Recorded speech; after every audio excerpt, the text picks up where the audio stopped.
Here's a little crate that we're going to be making. It came in a little baggie, folded up like this. No ownership whatsoever.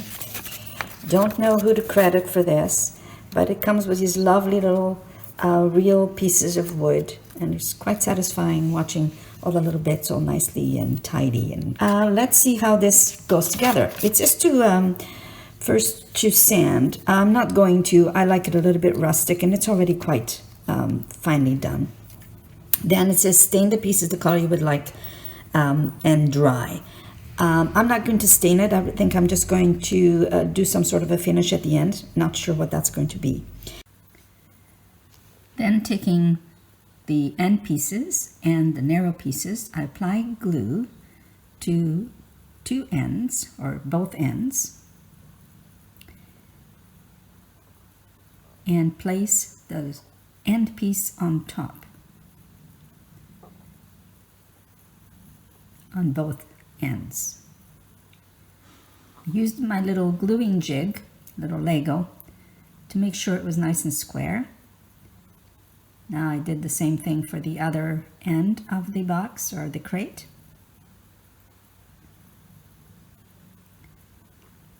Once I was fairly sure it was movable, I took the crate out of the jig and decided that it was actually best that I turned it upside down before applying the other two long strips to the bottom of the crate. Making sure it's nice and square, I let it sit to dry.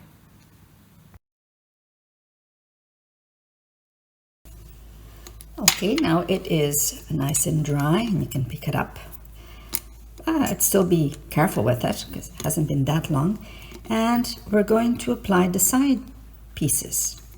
For the side pieces, it's best to start with the bottom one. Now we're going to apply the side pieces.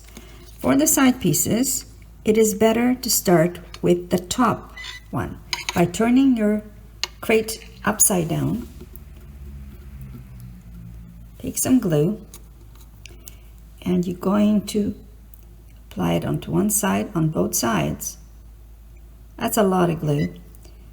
Anyway, there we go. A little bit of glue. And turn the glue against it, and you place it down flat against the sides and flat. That's one.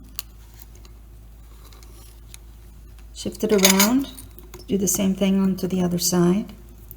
Again, glue and glue, and pick it up and apply to the other side. So I'm going to show it to you this way. I'm holding it down, take some glue, put it right above, oops, still need to be careful even when you think the glue is dry. Apply some glue onto both sides. Be generous, but not overly generous. Stand. Maybe instead I'm going to apply it onto this, to the end. Apply it to the end. It's your choice how you work, but some of us find it easier to do things in different ways. So with my shaky hands, sometimes it's best to do this way. And I'm going to apply it to, hold on, and there you go. Leave it, set it down, and leave it to dry. I know, resist, resist. There you go. Let's come back to it when it's dry. And then I thought I would add the little label. These are one of the little labels that I have on the PDF, which you can get from the website. There's a link in the box description below. And I have gone ahead and cut one for each end and going to glue it on. And here you have one on each end. I got it right side up. These are one of the labels that I snatched from Pinterest. They're free. And of course, the rule is if you're not selling it, you go ahead and use it. And I am giving it away. Hope you enjoy. I've got a little surprise at the end, so stay tuned. And here's the little surprise. I'm in the land of olives. These are similar to calamatas, but it's just plain little olives. Now you say, okay, that and a crate that says sweet potatoes, not so much. Well, the situation is that I don't have Fimo here, and I looked at these little pits. Once I ate, I was left with pits. This is not what they looked like when I was left with them. Obviously, I chewed off as much as I could. Love olives.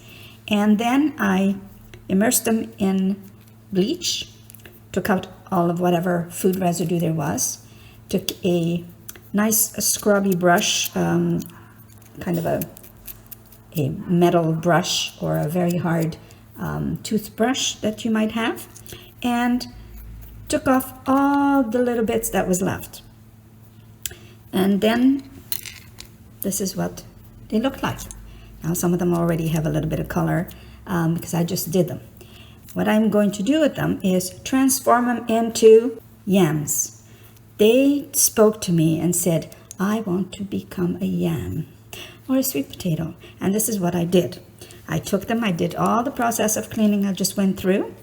And then I took some, these are actually just watercolors that I have that come in a tube. They're just from what they call here the dollar store.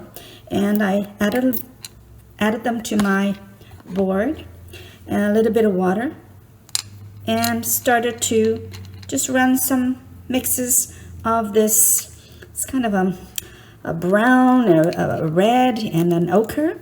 And I had fun. And this is what I did. Just paint them along with a nice wash of all three blends. You can make them as rosy or as pale. If you want more of a yellow yam, you can have that. And that is all I did. Once I finish, if I were home, and I don't have here, I would just Mod Podge as a finish. In the meantime, because I don't have Mod Podge, I'm just going to add a layer of glue, white glue, to them so that the wash will preserve. You can add little shapes to this by chopping them down with a blade, but I wasn't too concerned. I think that the shape already says yam, and once you paint them and you put them in a container that says sweet potatoes, by golly, I think you have a sweet potato. Here, you see there? Now I have very red fingers, or a little bit brownish. Now some people have an aversion to playing with Fimo, and here you have to special order. They do not have them in the craft stores, and I didn't bring any with me. So this is one little way of taking something that is organic, can't be any more organic than this, and changing it into something else.